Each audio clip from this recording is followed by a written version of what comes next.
आइए भक्तों, आज सुनते हैं बृहस्पति भगवान की कथा एवं आरती। तो एक बार बोलिए प्रेम से बृहस्पति भगवान की जय, लक्ष्मी माता की जय। कि प्राचीन समय की बात है।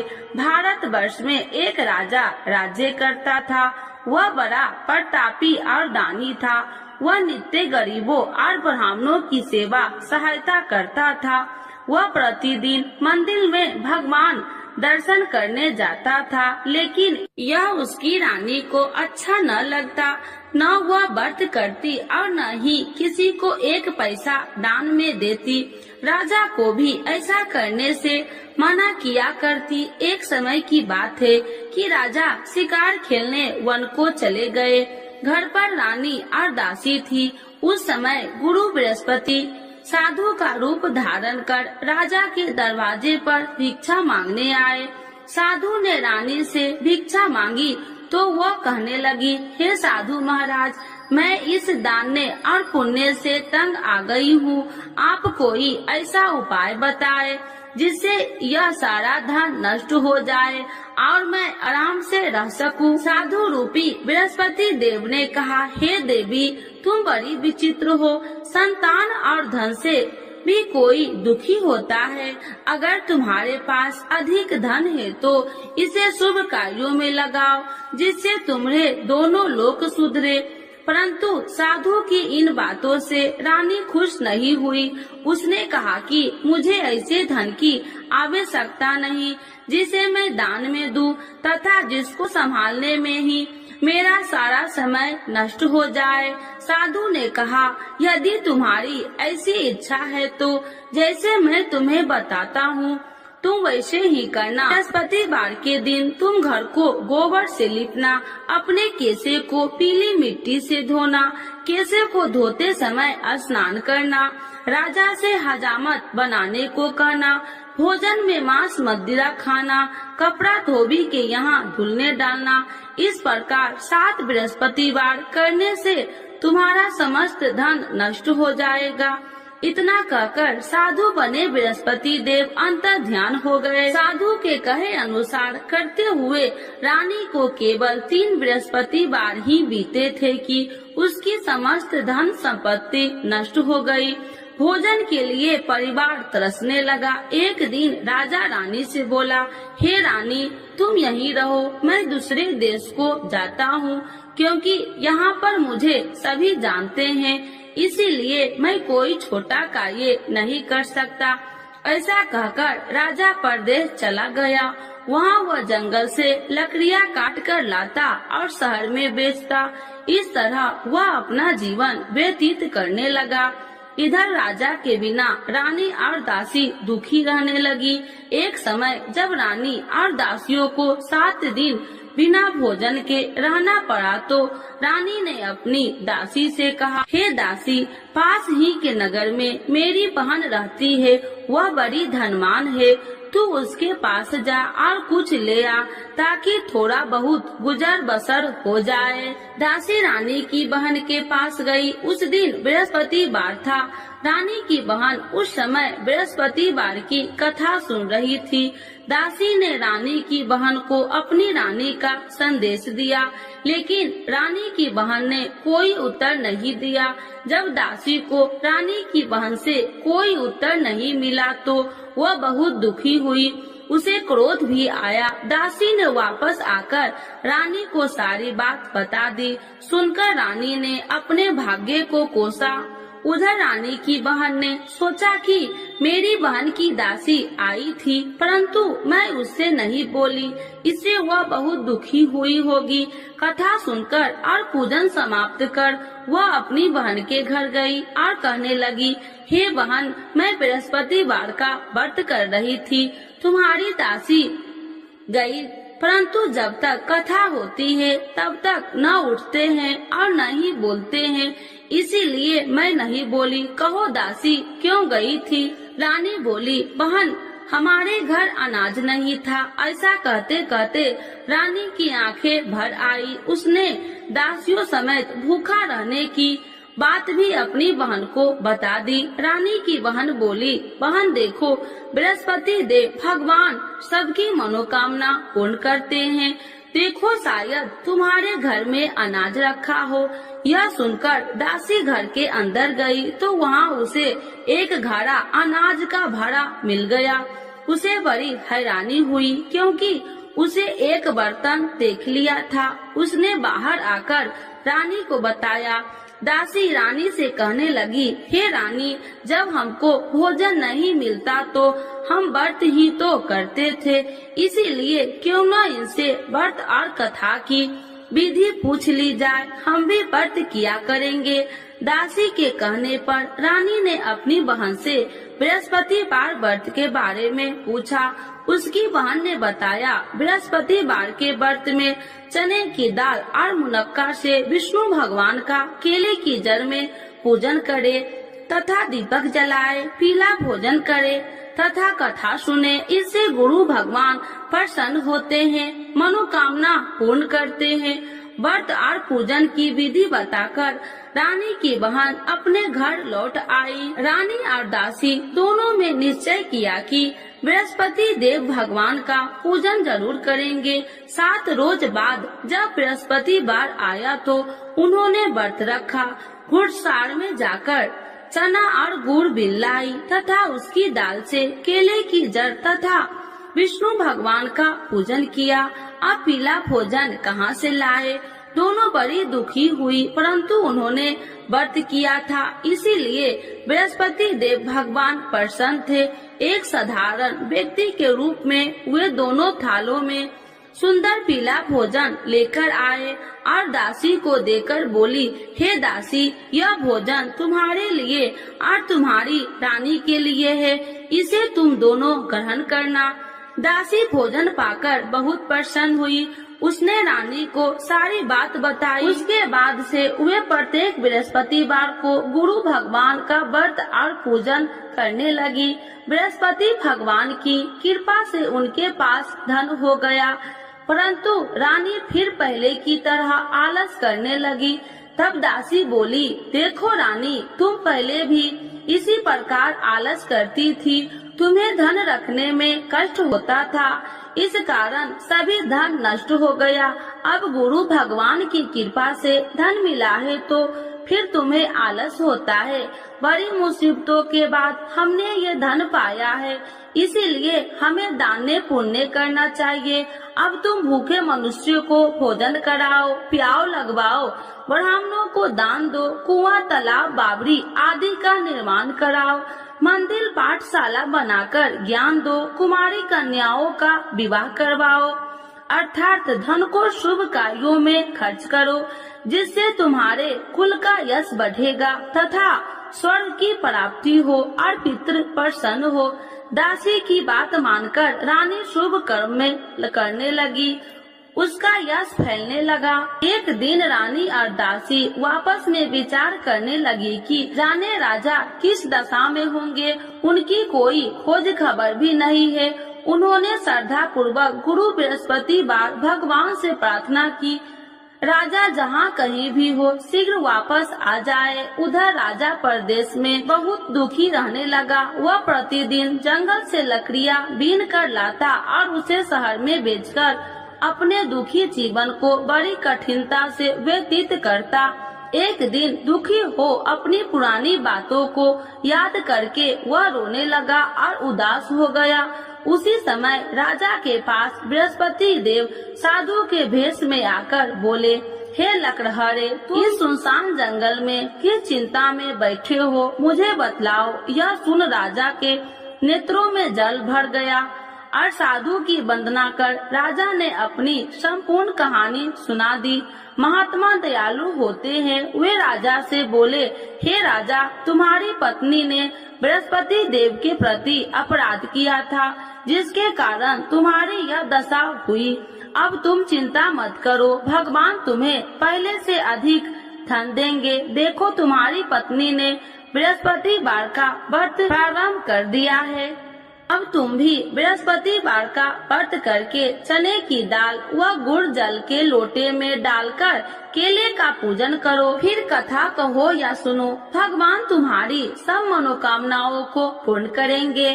साधु की बात सुनकर राजा बोले, हे प्रभु, लकड़ी बेचकर तो इतना पैसा भई नहीं बचता जिससे भोजन के उपरांत कुछ बचा सकूं। मैंने रात्रि में अपनी रानी को व्याकुल देखा है। मेरे पास कोई साधन नहीं जिससे उसका समाचार जान सकूं। फिर मैं कौन सी कहानी कहूँ, यह भी मुझको मालूम नहीं। साधु ने कहा, हे राजा, मन में बृहस्पति भगवान के पूजन व्रत का निश्चय करो, वे स्वयं तुम्हारे लिए कोई राह बना देंगे। बृहस्पतिवार के दिन तुम रोजाना की तरह लकड़ियाँ लेकर शहर में जाना। तुम्हें रोज से 2 गुना धन मिलेगा, जिससे तुम भली भांति भोजन कर लोगे तथा बृहस्पति देव की पूजा का सामान भी आ जाएगा। धीरे धीरे समय व्यतीत होने पर फिर बृहस्पतिवार का दिन आया। राजा जंगल से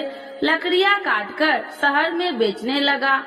उसे उस दिन और 2 दिनों से अधिक धन मिला। राजा ने चना गुड़ आदि लाकर बृहस्पतिवार का व्रत किया। उस दिन से उसके सभी कलेश दूर हुए। परंतु जब अगले गुरुवार का दिन आया तो वह बृहस्पतिवार का व्रत करना भूल गया। इस कारण बृहस्पति भगवान नाराज हो गए। उस दिन उस नगर के राजा ने विशाल यज्ञ का आयोजन किया था तथा अपने समस्त राज्यों में घोषणा करवा दी कि सभी मेरे यहाँ भोजन करने आवे, किसी के घर चूल्हा न जले। इस आज्ञा को जो न मानेगा उसको फांसी दे दी जाएगी। राजा की आज्ञा अनुसार राज्य के सभी वासी राजा के भोजन में सम्मिलित हुए, लेकिन लकड़हारा कुछ देर से पहुँचा, इसीलिए राजा को उसको अपने साथ महल में ले गए। जब राजा लकड़हारे को भोजन करा रहे थे तो रानी की दृष्टि उस खूंटी पर पड़ी जिस पर उसका हार लटका हुआ था। उसे हार खूंटी पर लटका दिखाई नहीं दिया। रानी को निश्चय हो गया कि मेरा हार इस लकड़हारे ने चुरा लिया है। उसी समय सैनिक बुलाकर उसको जेल में डलवा दिया। लकड़हारा जेल में विचार करने लगा कि जाने कौन से पूर्व जन्म के कर्म से मुझे यह दुख प्राप्त हुआ है। आज जंगल में मिले साधु को याद करने लगा। तत्काल बृहस्पति देव साधु के रूप में प्रकट हो गए और कहने लगे, अरे मूर्ख, तूने बृहस्पति देवता की कथा नहीं की, इसी कारण तुझे यह दुख प्राप्त हुआ है। अब चिंता मत कर, बृहस्पतिवार के दिन जेल खाने के दरवाजे पर तुझे 4 पैसे पड़े मिलेंगे।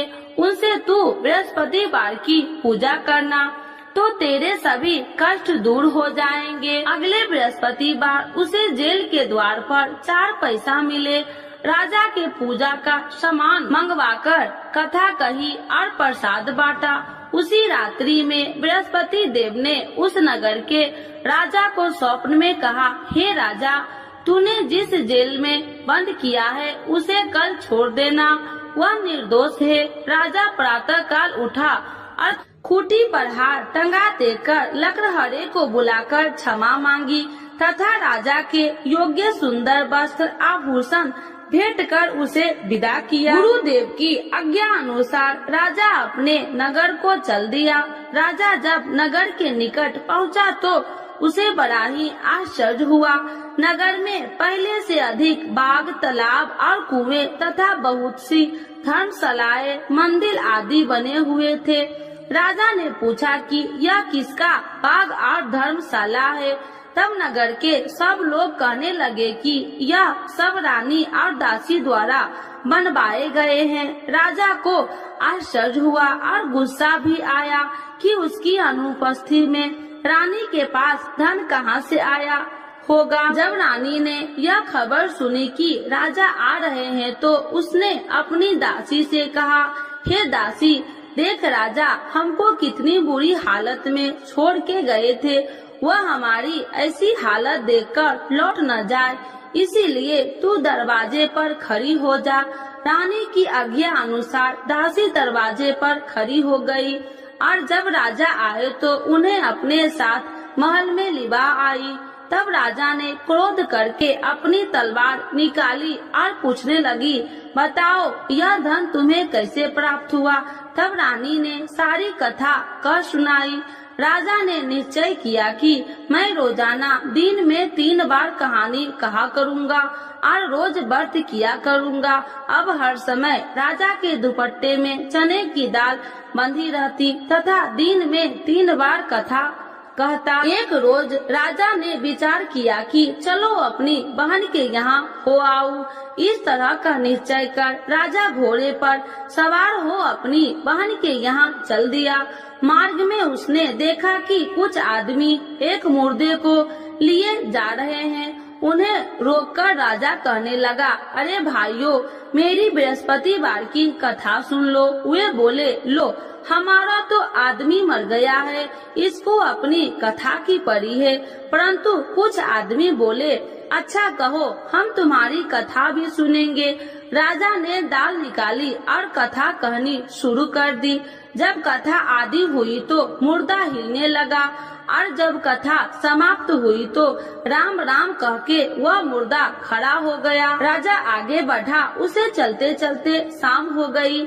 आगे मार्ग में उसे एक किसान खेत में हल चलाता मिला। राजा ने उसे कथा सुनने का आग्रह किया, लेकिन वह नहीं माना।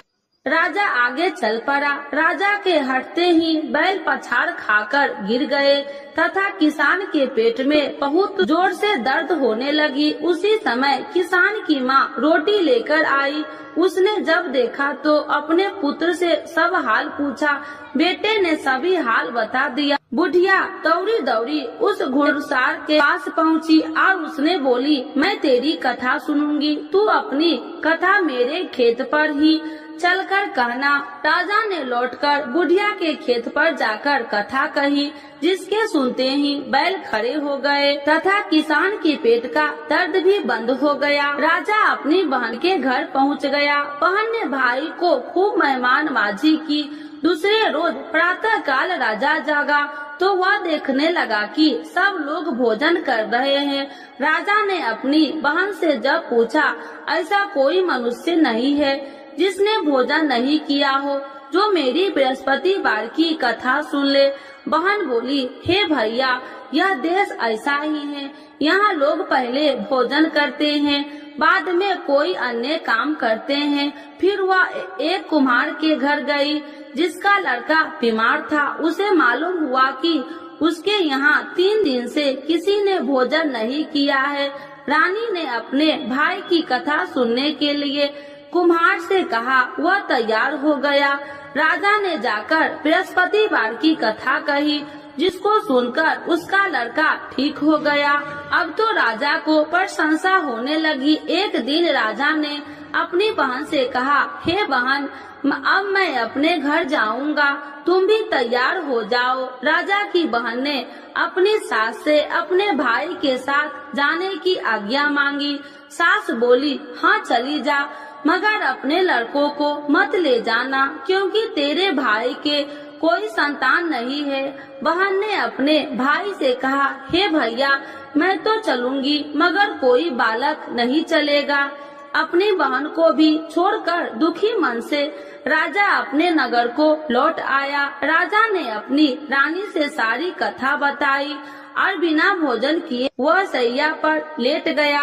रानी बोली, हे प्रभु, बृहस्पति देव ने हमें सब कुछ दिए हैं, वे हमें संतान अवश्य देंगे। उसी रात बृहस्पति देव ने राजा को स्वप्न में कहा, हे राजा, उठ, सभी सोच त्याग दे, तेरी रानी गर्भवती है। राजा को यह जानकर बड़ी खुशी हुई। 9वें महीने में रानी के गर्भ से एक सुंदर पुत्र पैदा हुआ। तब राजा बोला, हे रानी, स्त्री बिना भोजन के रह सकती है, परंतु बिना कहे नहीं रह सकती। जब मेरी बहन आए तो तुम उससे कुछ मत कहना। रानी ने हाँ कर दी। जब राजा की बहन ने यह शुभ समाचार सुना तो वह बहुत खुशी हुई तथा बधाई लेकर अपने भाई के यहाँ आई। रानी ने तब उसे आने का उलाहना दिया। जब भाई अपने साथ ला रहे थे तो तब टाल गई, उनके साथ न आई और आज अपने आप भागी भागी बिना बुलाए आ गई। तो राजा की बहन बोली, भाई मैं इस प्रकार न कहती तो तुम्हारे घर औलाद कैसे होती। बृहस्पति देव सभी मनोकामनाएं पूर्ण करते हैं। जो श्रद्धा भाव पूर्वक बृहस्पति वार का व्रत करता है एवं कथा पढ़ता है अथवा सुनता है और दूसरों को सुनाता है, बृहस्पति देव उसकी सभी मनोकामनाएं पूर्ण करते हैं, उनकी सदैव रक्षा करते हैं। जो संसार में सद्भावना से गुरुदेव का पूजन एवं व्रत सच्चे हृदय से करते हैं, उनकी सभी मनोकामनाएं वैसे ही पूर्ण होती है जैसे सच्ची भावना से रानी और राजा ने बृहस्पति देव की कथा का गुणगान किया तो उनकी सभी इच्छाएं बृहस्पति देव जी ने पूर्ण की। अनजाने में भी बृहस्पति देव की उपेक्षा न करे, ऐसा करने से सुख शांति नष्ट हो जाती है। इसीलिए सबको कथा सुनने के बाद प्रसाद लेकर जाना चाहिए। हृदय से उनका नमन करते हुए जयकारा बोलना चाहिए। तो एक बार बोलिए प्रेम से बृहस्पति भगवान की जय, विष्णु भगवान की जय, लक्ष्मी माता की जय। आरती श्री बृहस्पति देव की। ओम जय बृहस्पति देवा, स्वामी जय बृहस्पति देवा। छीने छीने भोग लगाऊं, छीने छीने भोग लगाऊं, कदली फल में बा। ओम जय बृहस्पति देवा, तुम्हें पूरन परमात्मा, तुम्हें अंतर्यामी, स्वामी तुम्हें अंतर्यामी। जगत पिता जगदीश्वर, जगत पिता जगदीश्वर, तुम्हें सबके स्वामी। ओम जय बृहस्पति देवा, चरणामृत निज निर्मल, सब पातक हरिता, स्वामी सब पातक हरिता। सकल मनोरथ दायकी, सकल मनोरथ दायकी, कृपा करो भरता। ओम जय बृहस्पति देवा, तन मन धन अर्पण कर, जो जन शरण पड़े, स्वामी जो जन शरण पड़े।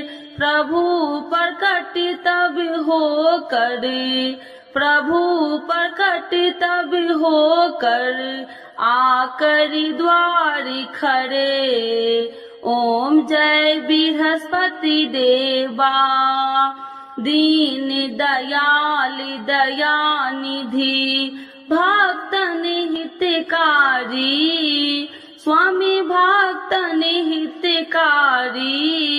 पाप दोष सब हरता, पाप दोष सब हरता, भव बंधन हारी। ओम जय बृहस्पति देवा, सकल मनोरथ दायकी, सब संशय तारो, स्वामी सब संशय तारो। विषय विकार मिटाओ, विषय विकार मिटाओ, संतन सुखकारी। ओम जय बृहस्पति देवा, जो कोई आरती तेरी प्रेम सहित गावे, स्वामी प्रेम सहित गावे। ज्येष्ठानंद बंद सो, ज्येष्ठानंद बंद सो, सो निश्चय पावे। ओम जय बृहस्पति देवा, स्वामी जय बृहस्पति देवा। बृहस्पति भगवान की जय, विष्णु भगवान की जय, लक्ष्मी माता की जय।